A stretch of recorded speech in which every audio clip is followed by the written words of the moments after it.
خليني أكلم كل إخواتي المسلمين اللي بيسمعوني النهاردة. خير يا مدام، انت خدتي بالك انا اسمي متمنشن في الفيديو بتاعك كام مرة؟ اموري عايزة ايه؟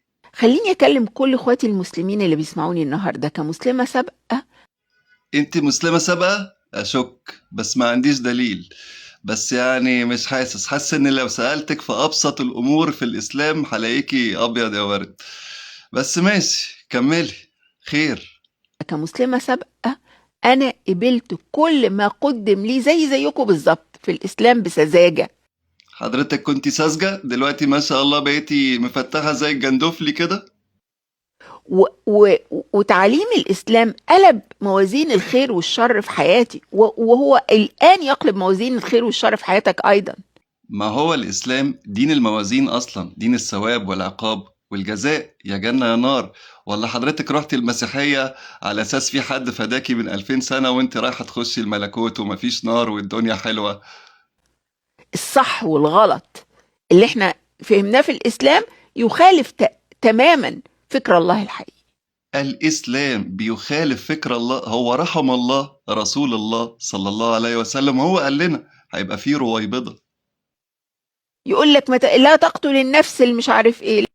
لا تقتل النفس المش عارف ايه، لا حول ولا قوة إلا بالله. طب ما هو لا تقتل أهو، عايزة ايه؟ ولا انت عايزاه يقتله؟ لا، لكن تقدر تقتل نفس اللي بتحاربه. تقدر تقتل اللي بتحاربه؟ سبحان الله، امال انت بتحاربه ليه؟ عشان هو يقتلك؟ وال... كله بقى وحط. طحينة، حط طحينة. انا نفسي تقولي لي حاجة واحدة حضرتك استفدتيها من السويتش اللي انت عملتيه ده. قولي لي بقى، زاد عليكي، قولي لي حاجة واحدة من اللي ربنا كتبها علينا قولها لها. ايه طلعتي بيه بقى من السويتش ده؟ لكن المسيح يقول لك ما... مش ما تقتلش نفس، ما تقولش لاخوك كلمة تجرحه. السيد المسيح عيسى ابن مريم عليه السلام فعلا كان سفير المحبة والتسامح على الأرض.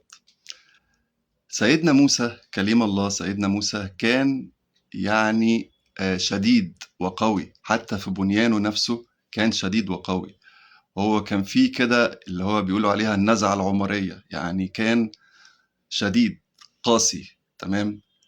حتى يعني القصة بتاعته، يعني احنا الحق ده القصة دي لو كان مر بيها سيدنا محمد صلى الله عليه وسلم ده احنا ما كناش خلصنا. يعني لو كان سيدنا محمد هو اللي كان رمى عصاه وهو اللي كان شق البحر، فهو قصة سيدنا موسى أو الفترة العهد بتاع سيدنا موسى كان ثقيل. وهو سيدنا موسى نفسه هو طبعا واحد من 5 أولي العزم من الرسل، فهو نفسه يعني كان شديد. فالسيد المسيح عيسى ابن مريم عليه السلام جه من بعده لتهدئة الأمور. هو الدين جه، الدين مش الأديان، الدين جه على مراحل. تمام. المرحلة دي كان لابد من التهدئة، عشان كده جه روح الله السيد المسيح عليه السلام بعد شدة وقسوة سيدنا موسى عليه السلام. فسيدنا المسيح طبعا احنا لا ننكر إن هو كان فعلا سفير الله للمحبة والتسامح على الأرض. وده يعني ربنا بيبعث الرسل والأنبياء، بيستعمل كل واحد لمرحلة زمنية والفترة الزمنية المناسبة له. وهو كان بعد يعني عزم وشدة سيدنا موسى كان لابد من مجيء السيد المسيح، وبعد كده الخاتم صلى الله عليه وسلم. الاسلام ممشيكم تواجهوا كل افكار اللي حواليكم. الاسلام ممشيكوا تواجهوا كل اللي حواليكوا؟ ده راب ده. مين ممشيكوا؟ ده ابن اختك يا جماعه، احنا عايزين اخصام عليها القيمه بجد والله، لان قيمتك من قيمه خصمك. احنا عايزين اخصام نعرف نواجهها بجد والله. انت عارفه انت بتفكريني بمين؟ بابو لهب، عبد العزى بن عبد المطلب، مش ابو جهل، ابو لهب بقى. راح للمشركين قال لهم انا نصرتكم، نصرت اللات والعزى.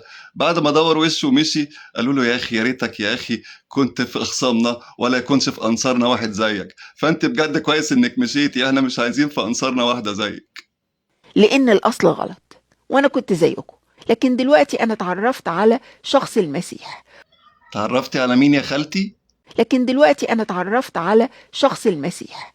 شخص المسيح؟ هو المسيح شخص ولا اله؟ طب والاب، تعرفتي على شخص الاب؟ وتعلمت اني افكر وأواجه نفسي. لا، وعضوي. حضرتك اكشفي نفسي وعضوي، مخ واعصاب، بس حضرتك غالبا هتكشفي مخ وبتنجان مثلا. عايزة أديكم أمثلة من السردية الإسلامية. وحياة خالتك، السادية الإسلامية ايه بقى ايه بقى؟ قبل ما أقول ده عايز أشارك معاكم فكرة صغيرة جدا مهمة جدا تفهمها وانت بتفكر. ليه أنا بقول لك فكر؟ سيبك بلا بتفكر بلا، مش انت بطلي تفكري اصلا، انت بتفكري غلط اصلا. انا عايز السادية الإسلامية بقى، خير بقى ان شاء الله. فين هي؟ خلي الحكاية دي في ذهنك. ليه أنا بقول لك فكر؟ في فيلسوف ألماني اسمه فريدريك نيتشه مدينة البهائم. قال فكرة مهمة قوي.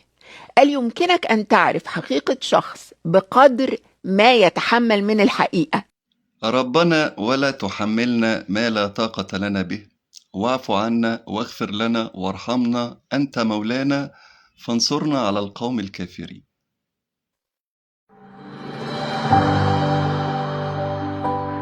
الله، البرنامج خلص. فين السادية؟ أجيلكوا بكرة بدري بقى تكونوا جبتوا. ها، فين السادية الإسلامية دي يا روح خالتك؟